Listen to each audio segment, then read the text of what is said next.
For the first time since the controversial death of a civilian contractor in Guantánamo Bay 5 years ago, his loved ones are sitting down with News 4 Jax and are telling us how they plan to continue to seek justice. 42-year-old Christopher Tour was found dead in the bay following an alcohol-fueled fight with the commander of the base there, Captain John Nettleton. Last Friday, the now retired captain was found guilty of covering up details about Tour's death and is now awaiting sentencing. News 4 Jax reporter Vic Micolucci is joining us with more of his exclusive interview with Tour's family. Vic? And they certainly have a lot to say. They had been waiting for this moment for 5 years, Tom. They had to be patient, but they tell me it was painful. And while they say they are satisfied that Nettleton was convicted, they think much more needs to be done. As the charges were written out, it went from tears to some satisfaction that to some degree justice was served. Christopher Tour's brother, sister, and sister-in-law sitting down with us for the first time since the verdict on Friday, when a jury of 12 found retired Captain John Nettleton guilty of 6 charges related to the cover-up of what happened before and after Tour's death. The decision coming 5 years post-mortem. Aline, you told me immediately after the verdict, no winners here. No winners. There's no winners coming out of here. We lost our brother, and John Nettleton is going to be going to jail, and kids are going to be losing their father.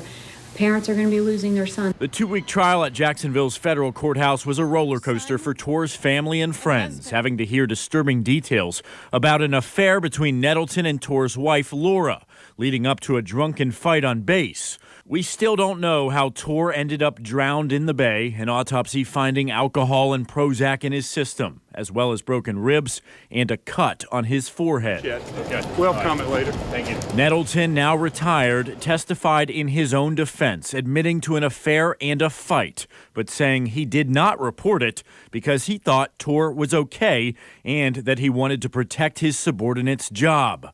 But the jury found it was deceitful. If Nettleton told the truth from the first night, from the get-go, where do you think we'd be today? Christopher would be alive. Christopher would absolutely be alive.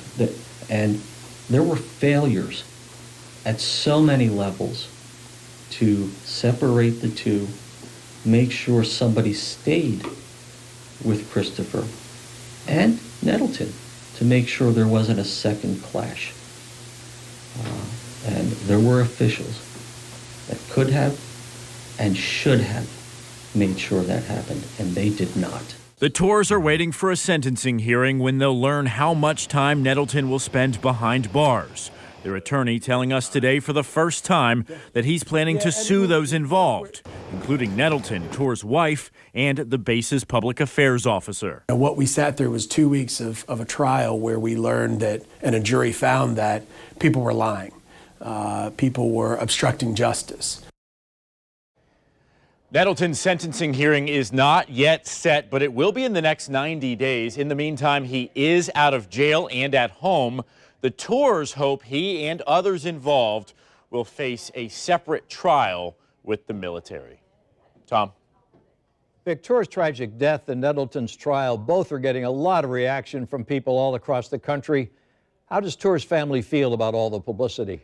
It made national news on TV and in many major news outlets, including newspapers. Yesterday, there was a full-page article in the New York Times, and I asked them about that because we were the first ones to interview them on the record, and they said they did not want the publicity, they did not ask for the attention, but now they're going to use it to make sure that no other families go through what they have and to make sure the government and the military are held accountable.